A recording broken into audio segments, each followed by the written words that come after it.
லட்சக்கணக்கான பக்தர்கள் வந்து சபரிமலைக்கு போயிட்டு வந்துட்டு இருக்காங்க. ஸோ ஜெயராமும் பார்த்தீங்கன்னா தொடர்ந்து சபரிமலைக்கு போகிற ஒரு பக்தர். 40 வருடங்களா போயிட்டு இருக்காரு. ஆமாம், அப்படிதான் தொடர்ந்து போயிட்டு இருக்காரு. எத்தனை வருடம்னு சரியா தெரியல. அந்த வகையில் தான் பார்த்தீங்கன்னா இந்த உன்னிகிருஷ்ணன் போற்றி அவர் மேலே தான் இப்போ வந்து இந்த வழக்கு பதியப்பட்டிருக்கு. அவர் மேலே என்ன வழக்கு பதியப்பட்டிருக்கு அப்படின்னா, உன்னிகிருஷ்ணன் போற்றிங்கிறவரை விசாரிக்கிறாங்க. விசாரிக்கும் போது பார்த்தீங்கன்னா அவர் வந்து பேங்க் அக்கௌண்ட், பல பேங்க் அக்கௌண்ட், போலியான பேங்க் அக்கௌண்ட்டுகளோட தொடங்கியிருக்காரு. பல பேருடைய பேரில் வந்து போலி அக்கௌண்ட்டுகளை தொடங்கி இந்த பணங்களை வந்து அதன் மூலமாக பணிமாற்றம் பண்ணியிருக்காரு. வெளிநாட்டுக்கு கூட அனுப்பிச்சிருக்காரு அந்த பணத்தை அப்படின்னு சொல்கிறாங்க ஒரு தகவல். இவரோட பல பேர் வந்து தொடர்பில் இருந்திருக்காங்க. அதாவது ஜெயராமுக்கும் இந்த உன்னிகிருஷ்ணன் போற்றிக்கும் என்ன தொடர்பு? வெறும் நட்பா, இல்லை வந்து நட்பை தாண்டி ஆன்மீக நட்பா, இல்லை வேறு எதுவும் பணக்குழுக்கள் வாங்கல் இருந்திருக்கா, இல்லை வந்து இந்த உன்னிகிருஷ்ணன் போற்றி அந்த சபரிமலையிலேருந்து திருடிக்கிட்டு வந்த நகைகள் ஏதாவது ஜெயராம் வீட்டில் மறைச்சு வச்சிருக்காரா, மறைச்சு வச்ச சொல்லியிருக்காரா, இதை பாதுகாப்பாக வச்சுக்கோங்க நான் வாங்கிக்கிறேன் பின்னாடி அப்படின்னு எதுவும் சொல்லியிருக்காரா, இந்த மாதிரி ஏதாவது நடந்திருக்கா, ஜெயராமுக்கும் அவருக்கும் வேறு ஏதாவது பேங்க் மூலமாக பண பரிமாற்றங்கள் இருந்திருக்கா, இந்த மாதிரி நிறைய விஷயங்களை வந்து கேட்டிருக்காங்க. அப்போ ஜெயராம் என்ன சொல்லியிருக்காருன்னா,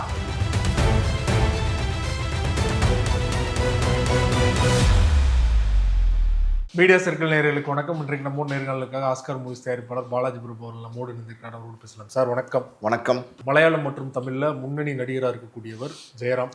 சபரிமலை தங்க திருட்டு வழக்கில் வந்து அவரையுமே இன்னைக்கு வந்து சிறப்பு புலனாய்வு குழுவினர் விசாரணை பண்ணியிருக்காங்க. சென்னையில் இருக்கிற அவர் வீட்டில் தான் வச்சு விசாரிச்சிருக்காங்க.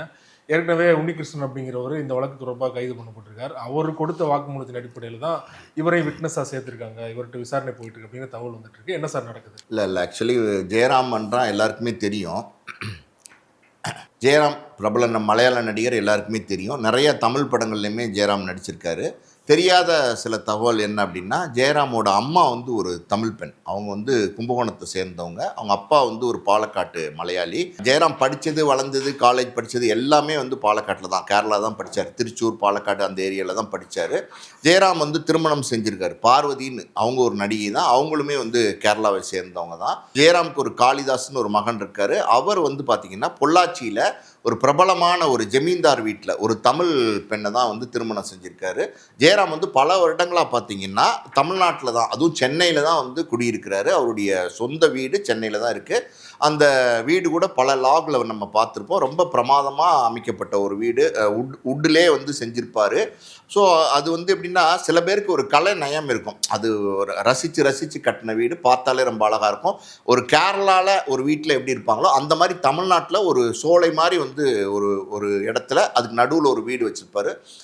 ஜெயராமை பொறுத்த வரைக்கும் பார்த்தீங்கன்னா எல்லாருக்குமே தெரிஞ்ச ஒரு நடிகர் தான். பிரபலமான நடிகர் மட்டும் இல்லாமல் நல்ல பண்பாளரும் கூட. ஜெயராம் வந்து எல்லா இடத்துலையும் மரியாதையை நடந்துக்குவார், ரொம்ப நாகரிகமாக நடந்துக்குவார், ரொம்ப தெய்வ பக்தி உடையவர். ஸோ இப்போ தான் பார்த்தீங்கன்னா ஜெயராம் வந்து தொடர்ந்து சபரிமலை போகிறது வந்து ஜெயராமுடைய பழக்கம். நம்ம தமிழ்நாட்டிலேருந்தே பார்த்தீங்கன்னா மார்கழி மாதத்தில் லட்சக்கணக்கான பக்தர்கள் வந்து சபரிமலைக்கு போயிட்டு வந்துட்டுருக்காங்க. ஸோ ஜெயராமும் பார்த்தீங்கன்னா தொடர்ந்து சபரிமலைக்கு போகிற ஒரு பக்தர். 40 வருடங்களாக போயிட்டு இருக்காரு. ஆமாம், அப்படி தான் தொடர்ந்து போயிட்டுருக்காரு. எத்தனை வருடம்னு சரியாக தெரில.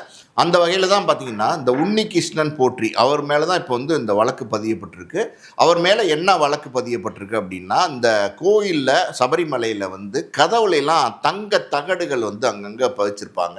அவர் வந்து கொஞ்ச காலமாகவே பார்த்தீங்கன்னா அந்த தங்க தகடுகளை வந்து அங்கிருந்து கலட்டி எடுத்துட்டு அதுக்கு பதில் வந்து வேற தங்க முலாம் பூசின அதே மாதிரி ஒரு சாயல் உள்ள தகடுகளை அங்கே பதிச்சிருக்காரு. இந்த தங்க தகடுகளை எடுத்து வந்து விற்பனை செய்திருக்கிறார் அப்படின்னு ஒரு குற்றச்சாட்டு. அது இல்லாமல் கோயிலுக்கு வர காணிக்கை நகைகள், கோயில் நகைகள் பலது வந்து காணாமல் போயிருக்கு. கணக்கில் வந்து பல நகைகள் வந்து மிஸ் ஆகுது. ஸோ இதெல்லாம் யார் செஞ்சிருப்பா என்ன அப்படின்னு விசாரிக்கும் போது இதுதான் நான் சொன்ன மாதிரி உன்னிகிருஷ்ணன் போற்றி அவர் தான் வந்து அங்கே தலைமை நிர்வாகியாக இருக்கார். அவருடைய பொறுப்பில் தான் இதெல்லாம் இருக்குது. ஸோ அவர் மேலே ஒரு சந்தேகம் வந்து அங்கே சபரிமலையில் உள்ளவங்களுக்கே வருது. ஸோ அது வந்து அவர் மேலே வந்து ஒரு வழக்காக வந்து பார்த்திங்கன்னா அந்த கேரளா அரசாங்கத்திடம் வந்து கொடுக்குறாங்க. இந்த மாதிரி வந்து இவர் மேலே ஒரு சந்தேகம் இருக்குது, சபரிமலையில் நிறைய நகைகள்லாம் வந்து காணாமல் போயிருக்கு அப்படின்னு சொல்லி கொடுக்குறாங்க.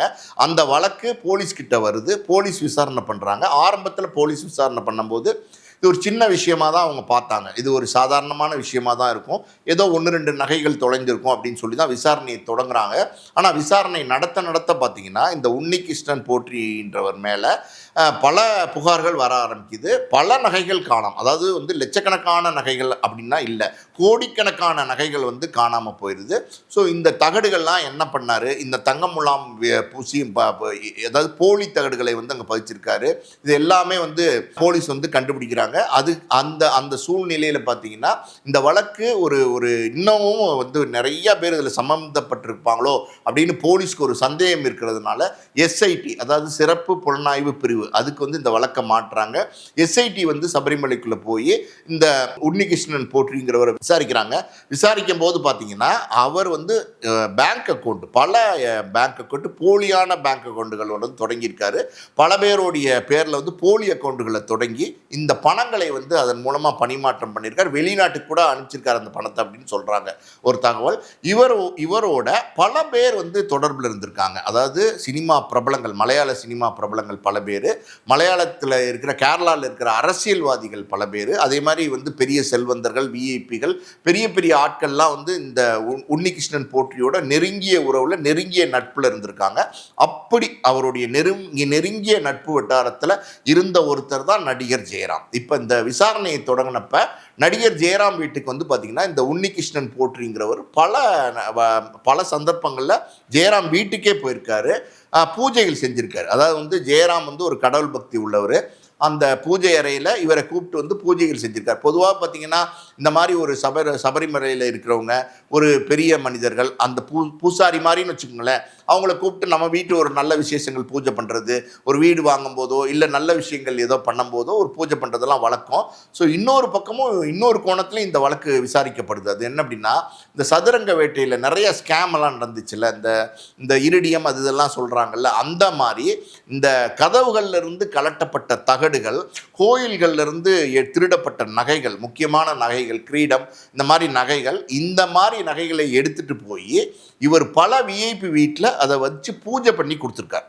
அதாவது அவங்கக்கிட்ட என்ன சொல்லியிருக்காருன்னா, நான் வந்து ஐயப்பனுடைய நகைகளே உங்களுக்கு கொண்டு வந்து பூஜை பண்ணித்தரேன், உங்கள் பூஜை அறையில் வச்சு பண்ணித்தரேன் அப்படிங்கிற மாதிரி ஜெயராம் வீட்லேயும் பண்ணியிருக்காரு.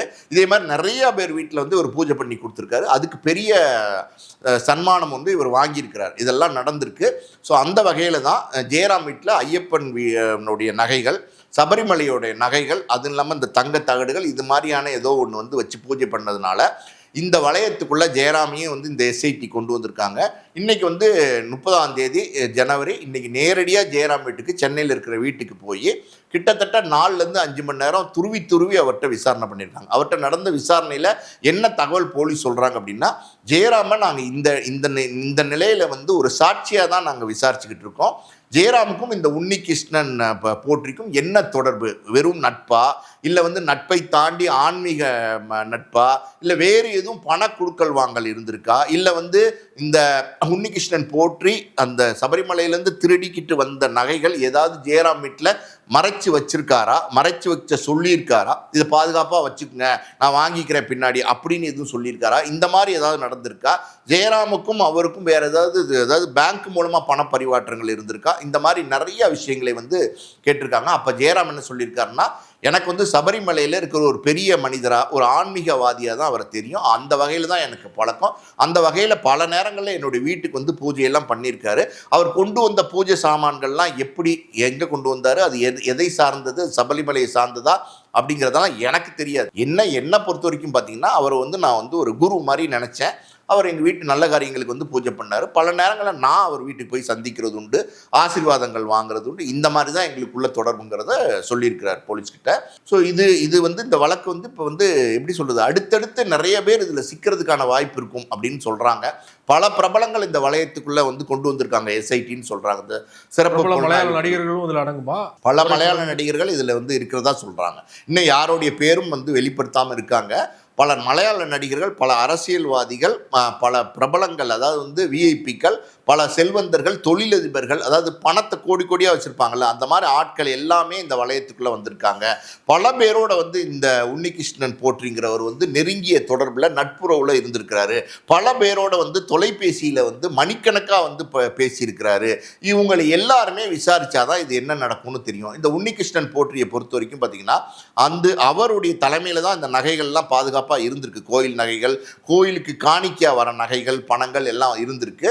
ஸோ இதை இவர் தனி ஒருத்தனா வந்து மொத்தமாக அங்கேருந்து கொஞ்சம் கொஞ்சமாக நகர்த்தி கொண்டு வந்திருக்க முடியுமா? அந்த கோணத்திலையும் போலீஸ் வந்து விசாரிக்கிறாங்க. ஏன்னா நிச்சயமாக அதுக்கான சாத்தியக்கூறுகள் இல்லை. அங்கே அப்போ ஒரு குழு அப்படின்றது தான் எப்போவுமே இருக்கும். ஒரு இந்த மாதிரி நகைகளை நிர்வகிக்கும் போது ஒரு தனி மனிதனை அங்கே வந்து தலைவராக போட்டுட்டு வேறு யாரும் இல்லாமல் பண்ண மாட்டாங்க. அங்கே ஒரு குழு ஒன்று இருக்கும். அங்கே வந்து நிறையா ட்ரெஷரர், செக்ரட்டரி, இப்படி பல பேர் இருப்பாங்க. ஸோ இவங்கெல்லாம் இதுக்கு உடந்தையா, இவங்களுக்கெல்லாம் தெரியாமல் தான் இந்த நகைகள் வந்து வெளியில் போயிருக்கா கோயிலை விட்டு அப்படின்றதும், இன்னொரு பக்கம் இந்த கோயில் நகைகள் வந்து விற்கப்பட்டிருக்கா இல்லை எங்கேயாவது பதுக்க வைக்கப்பட்டிருக்கா, அப்போ விற்கப்பட்டிருக்குன்னா யார்கிட்ட விற்கப்பட்டிருக்கு, இந்த மாதிரி பல கோணங்களில் வந்து இந்த வழக்கு வந்து நகர்ந்துக்கிட்டு இருக்கு. அந்த மாதிரி வந்து பல பேர்கிட்ட நீ விசாரணை இருக்குன்னு சொல்கிறாங்க. அந்த ஸ்டேஜில் தான் இப்போ வந்து ஜெயராம்கிட்ட வந்து விசாரணை பண்ணியிருக்காங்க. போலீஸ் என்ன சொல்லியிருக்காங்கன்னா, இது வந்து ஒரு சாட்சியாக தான் நாங்கள் விசாரிச்சிருக்கிறோம். இனி தேவைப்பட்டால், அதாவது இந்த விசாரணை ஆரம்பகால முதல்கட்ட விசாரணையாக இருக்குது, இன்னைக்கு நடந்தது. தேவைப்பட்டால் நாங்கள் மறுபடியும் சம்மன் அனுப்பிச்சு ஜெயராமை எங்களுடைய இடத்துக்கு வர சொல்லி விசாரணை பண்ணுறதுக்கோ இல்லை வந்து நாங்கள் அவருடைய இடத்துக்கு போய் விசாரணை பண்ணுறதுக்கோ அடுத்தடுத்து தேவைப்பட்டால் நடக்கும் அப்படிங்கிறது போலீஸ் சொல்லியிருக்காங்க. ஜெயராமை பொறுத்த வரைக்கும் தன்னிலை விளக்கமாக என்ன சொல்லியிருக்காங்கன்னா, எனக்கும் இதுக்கும் எந்த தொடர்பும் கிடையாது. அவர் ஒரு ஆன்மீகவாதியாக, ஒரு குருவாக தான் நான் பார்த்தேன். அவர்கிட்ட நான் ஆசீர்வாதம் வாங்குறதுக்கு, அவருடைய அருள் வாங்குறதுக்கு தான் பல நேரங்கள் அவரை நான் பார்த்துருக்கேன். வேறு எந்த தொடர்புமே எனக்கு கிடையாது. பண பரிவாற்றம் கிடையாது, நகை எதுவும் குடுக்கல் வாங்கல் கிடையாது, எதுவுமே கிடையாதுங்கிறத தீர்க்கமாக மறுத்திருக்காரு. குறிப்பாக அந்த தங்கத்தகட்டை எடுத்து அவர் பூஜை பண்ணாலுமே அதுதான் கிரைம் இல்லையா? நீங்கள் பணப்பரிமாற்றம் இல்லாட்டினாலுமே அதை எடுத்துட்டு இங்கே வந்து தெரியாதனமாக பண்ணுறதும் பூஜை பண்ணுறதும் அது கிரைம் தான். ஏன்னா இவர் மறுத்திருக்காரு. ஆனாலுமே வந்து அடுத்த கட்ட விசாரணையில் ஒருவேளை வந்து பூஜை வந்து இவருக்கு தெரிஞ்ச தங்கத்தை வச்சு பண்ணியிருந்தேன்னா சஸ்பெக்டாக மாறக்கூட வாய்ப்பு இருக்கு இல்லையா? கைது வரைக்கும் போகும்னு நினைக்கிறீங்களா ஜெயராமன்? அதாவது நீங்கள் சொல்கிற மாதிரி வந்து தங்கத்தட்டு, கோயிலினுடைய தங்கத்தட்டு, கதவுகளில் இருக்கிற தங்கத்தட்டு, கோயிலினுடைய நகைகளை வந்து கொண்டு வந்து, அதாவது சபரிமலையிலேருந்து ஜெயராம் வீட்டுக்கு கொண்டு வந்து சென்னையில் இந்த பூஜை பண்ணியிருந்தால் அது சட்டப்படி தப்பு தான். அதாவது வந்து சட்டம் அதை அனுமதிக்காது. ஆனால் அங்கே ஒரு விஷயத்தை நீங்கள் பார்க்கணும். ஜெயராம் வந்து இன்னசென்ட்டாக இருந்தால், உண்மையாலுமே ஜெயராமுக்கு அது தெரியாதுன்னா ஜெயராம் என்ன செய்ய முடியும்? அதாவது அந்த உன்னிகிருஷ்ணன் போற்றிங்கிறவர் சில பொருட்களை கொண்டு வந்திருக்கார், தங்க பொருட்களை கொண்டு வந்திருக்கார். அந்த பொருட்கள், அவர் கொண்டு வந்த பொருட்கள் யாரை சார்ந்த பொருட்கள், இது சபரிமலையுடைய பொருட்களா அப்படிங்கிறது இவருக்கு தெரியாமலும் இருந்திருக்கலாம். அதுக்கெல்லாம் நிறைய வாய்ப்புகள் இருக்குது. இன்னொரு பக்கம் பார்த்தீங்கன்னா, இது வந்து சபரிமலையுடைய நகை, இது சபரிமலையில் கதவுல பதிக்கப்பட்ட தட்டு, இதை வச்சு பூஜை பண்ணால் விசேஷம் அப்படின்னு சொல்லியே கூட பூஜை பண்ணியிருக்கலாம். ஸோ எப்படி இருந்தாலும் பார்த்தீங்கன்னா, ஒரு நகை அவர் வீட்டுக்கு போயிருக்கு அப்படின்னும் போது, அதுதான் இந்த இனிஷியலாக அந்த விசாரணையை அதனால தான் தொடங்கியிருக்கு. ஸோ அது வந்து ஒரு குற்றமாக தான் பார்க்கப்படும். ஆனால் அந்த குற்றத்தில் இவருக்கு ஏதாவது தொடர்பு இருக்கா, இவர் வந்து உண்மையாலுமே இன்னசென்ட்டா, இவர் வந்து நிரபராதியா, எதுவுமே தெரியாதவரா, உண்மையாக அந்த நகையை மட்டும் வச்சு பூஜை பண்ணியிருந்தாங்கன்னா இது அவருக்கு தெரியாது. அதுக்கும் இதுக்கும் எந்த தொடர்பு இல்லை. ஒரு உதாரணத்தை சொல்கிறேனே, அதாவது அந்த நகை இவர் வீட்டில் சில காலம் வச்சுருந்த மாதிரியோ அந்த மாதிரியோ எதுவுமே இல்லாமல் வெறும் பூஜை மட்டும் பண்ணிட்டு எடுத்துகிட்டு போயிடுவார் உடனே கையோடு அப்படின்னா, அங்கே வந்து இவருக்கு வந்து அது தண்டனை தப்பு தான். ஆனால் வந்து தப்பு தான். அது என்ன மாதிரியான தப்பாக வந்து கவனிக்கப்படும் அப்படிங்கிறது நமக்கு தெரியாது. இந்த இடத்துல நம்ம ஒரு உதாரணத்தை கோடிட்டு காமிச்சு சொல்லலாம். இப்போ வி சேகர், அது உங்களுக்கு எல்லாருக்குமே தெரியும். வந்து பார்த்தீங்கன்னா பல படங்கள் எடுத்திருக்கிறார், மிகப்பெரிய வெற்றி படங்களை எல்லாம் கொடுத்துருக்காரு. ஸோ அவர் வந்து பார்த்தீங்கன்னா பல குடும்ப படங்கள் எடுத்திருக்காரு. சமீபத்தில் 2-3 மாதத்துக்கு முன்னாடி தான் வி சேகர் இறந்து போயிட்டார். அவர் உண்மையாலுமே ஒரு நிரபராதி. ஆனால் என்னென்னா, அவருக்கு ஒரு நெருங்கிய நண்பர் சிலைகளை, அதாவது கோயிலிருந்து சிலைகளை, அதாவது பழங்காலத்து சிலைகள் 1500 வருஷம் 2000 வருஷத்துக்கு முன்னாடி உள்ள சிலைகளை கடத்தி வேற எங்கேயோ வெளிநாட்டுக்கு அனுப்புகிற ஒரு நபர், அவர் இவருக்கு நண்பராக இருந்திருக்காரு. இவர் அந்த சிலைகளை கடத்தி ஒரு அட்டடப்பா மாதிரி கொண்டு வந்து இவர் வீட்டில் வச்சிருந்திருக்காரு. சில காலங்கள் வந்து இதை கொஞ்சம் வச்சுக்கங்க, நான் வந்து எடுத்துக்கிறேன்னு சொல்லி வச்சிருந்திருக்காரு. அப்படி ஒரு சூழ்நிலையில் வந்து பார்த்தீங்கன்னா, அவர் வந்து அந்த சிலைகளை கொண்டு வந்து வி சேகர் வீட்டில் வச்ச நபர் வந்து பிடிபட்டுட்டார் போலீஸ்கிட்ட. எப்போவுமே இந்த மாதிரி ஸ்மெக்லிங்லாம் நடக்கும்போது, கடத்தல்லாம் நடக்கும்போது ஏதாவது ஒரு சந்தர்ப்பத்தில் சிக்கிடுவாங்க. அப்படி சிக்கும்போது இந்த சிலைகளை திருடி எங்கே வச்சுருந்தீங்கன்னு கேட்கும்போது, நான் வந்து டைரக்டர் வி சேகர் வீட்டில் வச்சுருக்கேன் அப்படின்னு ஒரு வாக்குமூலத்தை கொடுக்க, போலீஸ் வந்து இவர் வீட்டில் சர்ச் பண்ண, இவர் வீட்டில் அந்த சிலைகள் இருக்க, இவரையும் சேர்ந்து கைது பண்ணி கொண்டு போயிட்டாங்க. இவர் மேலேயுமே வழக்கு பாஞ்சிச்சு. அந்த வழக்கில் எனக்கு அது நண்பர் தான், எனக்கும் அதுக்கு தொடர்பில்லை அப்படிங்கிறத வந்து இவர் வந்து கோர்ட்டில் அவருடைய வாதங்கள் அவருடைய நியாயங்களை எல்லாம் எடுத்து சொல்லி இந்த வழக்குலேருந்து வெளியில் வர்றதுக்கே பல வருஷங்கள் ஆச்சு. அப்போ அந்த காலகட்டத்தில் வி. சேகர் என்ன சொன்னாங்க அப்படின்னா, படங்கள் இல்லாமல் போச்சு, தோற்று போயிட்டார், அதனால் வந்து இந்த மாதிரி சிலை கடத்தல் வழக்கில் வந்து சம்மந்தப்பட்டிருக்கார் போல், சிலை கடத்தியிருக்கார் போல் அப்படின்னு ஒரு சிலர் பேசுவாங்க. நீங்கள் பார்த்தீங்கன்னா இப்போ வந்து பனைமரத்துக்கு கீழே நீங்கள் வந்து பாலே குடித்தாலும் கல் தான் அப்படின்வாங்க. அந்த மாதிரி பேச்சு அப்படின்னு ஒரு சிக்கல் ஒரு பிரச்சனை வந்துருச்சு அப்படின்னா அது பல விதமாக பல பேர் பேசுவாங்க. நம்ம யாரோட வாய்க்கும் பூட்டு போட முடியாது. அப்படி ஒரு சிலர் பேசினாங்க அந்த காலகட்டத்தில். இன்னொரு சிலர் வந்து வி. சேகரை நெருங்கி தெரிந்தவர்கள் அவர் என்ன சொன்னாங்கன்னா, அப்படிப்பட்ட மனிதர் அவர் கிடையாது, அவர் ரொம்ப நாகரிகமான ரொம்ப படித்த மனிதர், எம்ஏ படித்து ஒரு பண்பாளர், அவர் வந்து ஒரு எப்படி சொல்லுது கம்யூனிஸ்ட் கொள்கையெல்லாம் ஃபாலோ பண்ணுறவர், நிச்சயமாக இப்படி ஒரு தவறை அவர் செய்திருக்கவே மாட்டார் அப்படின்னு மறுத்தாங்க. மொத்தத்தில் பார்த்தீங்கன்னா அந்த களங்கம் அந்த நேரத்தில் அவர் மேலே விழுந்தது. ஆனால் அதுலேருந்து அவர் குற்றமற்றவர் நிரூபித்து வெளியில் வந்துட்டார். ஆனால் இப்போ வந்து ஜெயராமை வந்து இந்த திருட்டு வழக்கு, இது வந்து கிட்டத்தட்ட பார்த்தீங்கன்னா கடத்தல் வழக்கு, திருட்டு வழக்கு, கோயில் நகையை திருடி விற்கிறதுங்கிறது சாதாரணமான விஷயம் கிடையாது. ஸோ அதில் சம்பந்தப்பட்ட ஒருத்தரோட ஜெயராம் வந்து நட்பாக இருந்திருக்காரு. அவர் சொல்கிறார் ஆன்மீகம் மட்டும்தான் எனக்கு அவருடைய தொடர்புன்னு சொல்கிறாரு. இப்படி இருந்தாலும் அது என்ன மாதிரியான நட்பு, இதெல்லாம் பல கோணங்களில் வந்து விசாரணை வரதான் செய்யும். அப்படி இருக்கும்போது ஜெயராம் கைதாவாரா அப்படின்னு நீங்கள் கேட்குறீங்க. ஜெயராம் கைதாவாரா அப்படின்னா, ஜெயராம் வெறும் வந்து தப்பே பண்ணாதவராக இருந்தால் நிச்சயமாக கைதாகிறதுக்கெல்லாம் வாய்ப்பே கிடையாது. என்னுடைய ஒரு கணிப்பு ஒன்று இருக்குது. அது நீங்கள் பார்த்தீங்கன்னா, ஜெயராம் வந்து ஒரு படித்தவர், ஒரு பண்பாளர், நல்ல ஒரு மரியாதைக்குரிய ஒரு நபராக சொசைட்டியில் இருக்கார், கோடிகளில் பணம் வச்சுருக்கார். நீங்கள் வந்து ஜெயராம் அப்படின்னீங்கன்னா அவருக்கு இன்றைக்கி ஒன்றும் காசு பணத்துக்கெல்லாம் பஞ்சம் கிடையாது. அதனால் இந்த மாதிரி சில்லறத்தனமான வேலைகளை ஜெயராம் செய்திருக்கிறதுக்கான வாய்ப்புகள் கிடையாது. ஏன்னா அவர் மனைவி, குழந்தைங்க, குடும்பம் எல்லாம் இருக்கும்போது யாருமே இந்த மாதிரி ஒரு தப்பை செய்ய மாட்டாங்க. இது மாதிரி ஏதாவது குற்றப்பின்னணியில் ஜெயராம் ஏதாவது இதுக்கு முன்னாடி விசாரிக்கப்பட்டிருக்காரா, ஏதாவது வழக்குகள் அவர் மேலே இருக்கா அப்படின்னா எதுவுமே இல்லை அப்படின்னு தான் சொல்கிறாங்க. ஒரே ஒரு விஷயம், ஜெயராமை பற்றி ஒரு சர்ச்சை ஒன்று வந்திருக்கு. அது எப்படின்னா 2010 நினைக்கிறேன். அந்த நேரத்தில் மலையாள ஊடகத்தில் டிவி சேனலில் வந்து ஏதோ ஒரு காமெடியாக பேசும்போது தமிழ்நாட்டு பெண்களை வந்து பார்த்திங்கன்னா கருப்பு எரும மாடு அவங்களோட கம்பேர் பண்ணி ஏதோ ஒன்று பேச போயிட்டார். அப்படி பேசின நேரத்தில் பார்த்திங்கன்னா தமிழ்நாட்டில் அது பெரிய கொந்தளிப்பை ஏற்படுத்துச்சு. சென்னையில் தான் ஜெயராம் இருக்காருன்னு அவர் வீட்டில் வந்து கல்லெல்லாம் எரிஞ்சாங்க, பிரச்சனையெல்லாம் ஆச்சு, தடியடியெல்லாம் கூட நடத்தி அந்த நேரத்தில் அந்த ஆட்களை கலைச்சாங்க. அது பிரச்சனை வந்து ரொம்ப பெருசாகிட்டு போகுது அப்படிங்கிறது அவர் விளையாட்டாக தான் சொன்னார், அவர் நகைச்சுவாக தான் சொன்னார். ஆனால் சொன்ன விஷயத்தில் ஒரு சின்ன ஒரு விஷமத்தனமான ஒரு விஷயம் இருக்குன்னும் போது அது சர்ச்சையாக மாறணுன்னா அது பகிரங்கமாக மன்னிப்பு கேட்டார். அந்த நேரத்தில் என் தாயே வந்து தமிழ்நாட்டை சேர்ந்தவங்க தான், கும்பகோணத்தை சேர்ந்தவங்க தான். எந்த காலத்துலேயும் நான் தமிழ் பெண்கள் அப்படி வந்து குறைச்சி மதிப்பிட்டதே கிடையாது.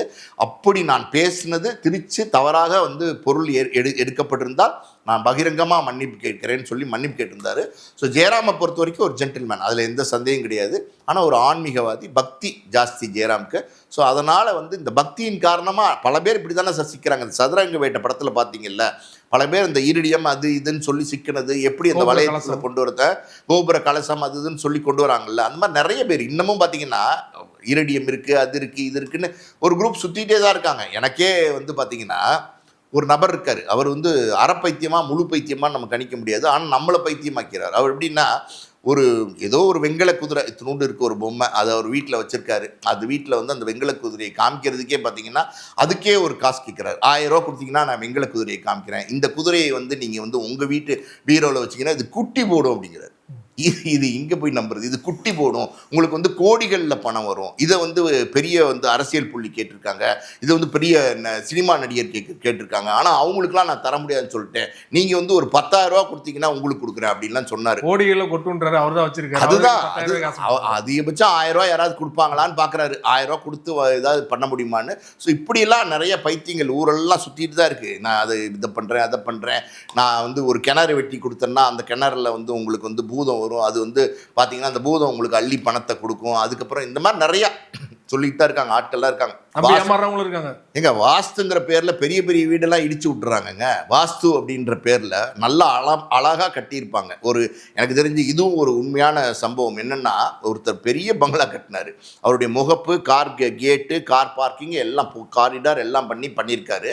அவர் வந்து பார்த்தீங்கன்னா அந்த வீட்டுக்கு போனதுக்கப்புறம் ஏதோ சின்னதாக தொழிலில் நஷ்டமாயிருக்கு. உடனே யாரோ சொல்லியிருக்காங்க வாஸ்துப்படி அந்த வீடை கட்டினியா அப்படின்னோடனே யாரோ ஒரு வாஸ்து பார்க்குறவரை கூட்டிகிட்டு வந்து அவர் வந்து அந்த வீட்டை வந்து பார்த்துட்டு நீங்கள் வந்து இந்த இடத்துல இடத்துல முகப்பு வைக்கக்கூடாது, நீங்கள் முகப்பு கார் பார்க்கிங் இருக்கிற இடத்துல கக்கூசை வைங்க, நல்லா பார்த்துங்க, கார் பார்க்கிங் இருக்கிற இடத்துல கக்கூசை வைங்க, அப்படியே சுற்றி போய் பின்ன கொல்லப்புறம் இருக்குல்ல, கொல்லப்புறத்தில் உங்கள் முகப்பை வைங்க அப்படின்னு இருக்காரு. இவர் கேட்டுக்காரு, என்ன சார் எப்படி சார் பின்னாடி நீங்கள் அப்படி வச்சிங்கன்னா நீங்கள் பெருசாக வருவீங்க அப்படின்னு சொல்லியிருக்காரு.